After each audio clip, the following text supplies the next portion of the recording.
Bonjour. Aujourd'hui, un petit retour dans l'univers du zen du 9e siècle, du Chan devrais-je dire, avec l'immense Wang Po. À travers ce très beau livre, Les entretiens de Wang Po, maître Chan du 9e siècle, dans une très belle présentation et traduction de Patrick Carré aux Deux Océans à Paris. Donc 2 extraits et un mini-extrait de la 4e de couve. Le maître Wang Po monta en salle et dit « Un riche arsenal de connaissances théoriques ne vaudra jamais l'absence de toute recherche. C'est ce qu'on peut faire de mieux. L'adepte est un homme sans affaires qui n'a, à vrai dire, pas beaucoup d'état d'âme et encore moins de principes à prêcher. Allez, dispersez-vous sans affaires. »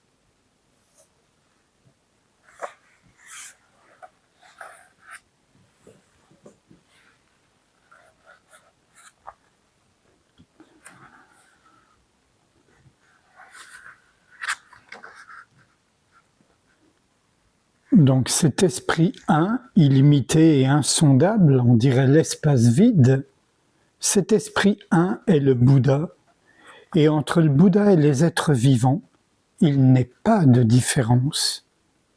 Cependant, les êtres vivants cherchent toujours ailleurs, en s'attachant à des caractères particuliers, et en cherchant, ils en viennent à tout perdre.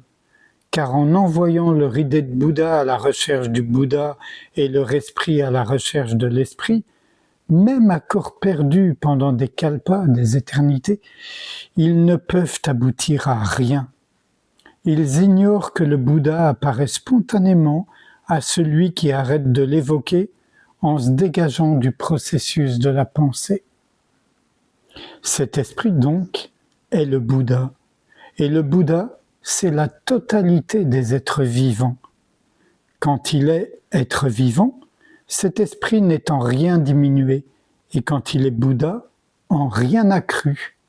Si bien que les 6 transcendances et l'infinité des pratiques, de même que des mérites aussi nombreux que les grains de sable du Gange, s'y trouvent fondamentalement réunis au complet, sans qu'un exercice temporaire les y ait ajoutés. Quand l'occasion se présente, il s'exprime, sinon il reste tranquille. Si vous ne croyez pas fermement que cet esprit est le Bouddha, et si vous voulez pratiquer en vous attachant à des caractères particuliers pour obtenir des mérites, vous êtes l'objet d'une totale méprise et vous vous écartez de la voie. Cet esprit est le Bouddha. Il n'est pas d'autre Bouddha et pas non plus d'autre esprit. Cet esprit clair et pur ressemble à l'espace vide, car en aucun point il n'a de forme particulière.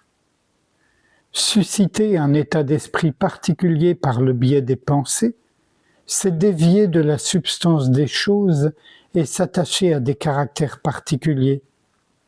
Or, il n'y a jamais eu, depuis des temps sans commencement, de Bouddha attaché aux particularités.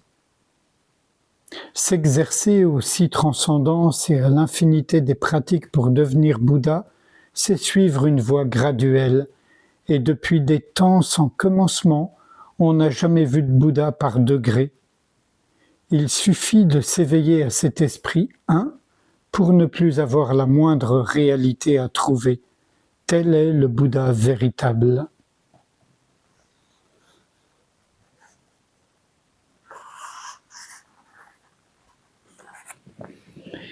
Et le dernier extrait. Visiteur, l'erreur a le pouvoir de voiler mon esprit et je n'ai pas encore compris comment je pouvais la chasser. Wang Po. Entretenir l'erreur ou la chasser, c'est toujours plus d'erreur. L'erreur n'a au fond pas de racine et c'est seulement à cause de la discrimination qu'elle existe. Quand vous n'aurez plus de sentiments à l'égard de l'ordinaire et de l'extraordinaire, d'elle-même, l'erreur disparaîtra. Comment pourrait-on s'y prendre autrement ? Quand on n'a plus même une seule particule à quoi se raccrocher, on aspire à la bouddhéité, dit-on, en lui sacrifiant ses 2 bras. Visiteur, puisqu'il n'y a rien à quoi se raccrocher, quelle chose perceptible me communiquez-vous, Wangpo? Avec l'esprit se transmet.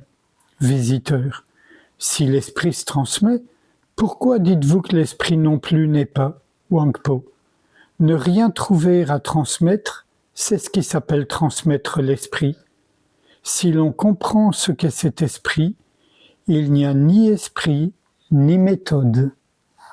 Visiteur, s'il n'y a ni esprit ni méthode, qu'entendez-vous par transmettre?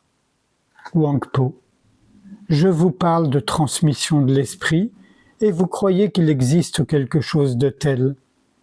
C'est pour cela que le patriarche a dit « Quand j'ai reconnu la nature de mon esprit, ce fut à proprement parler inimaginable. Une réalisation réalisant l'irréalisable, dont je ne dirais si elle eut jamais lieu. Mais si je vous prêchais cela, que pourriez-vous en faire ? »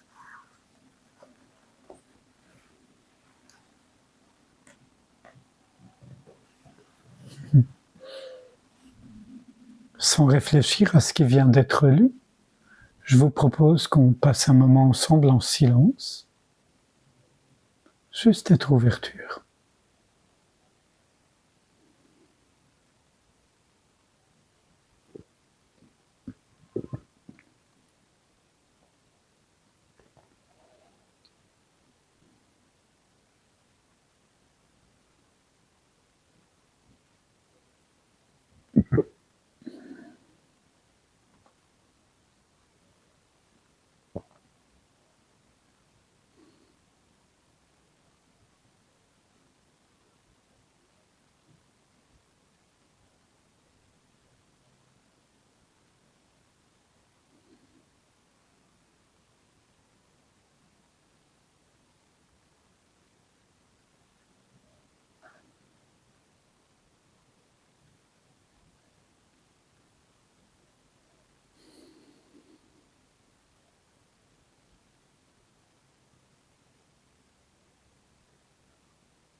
Je vous remercie.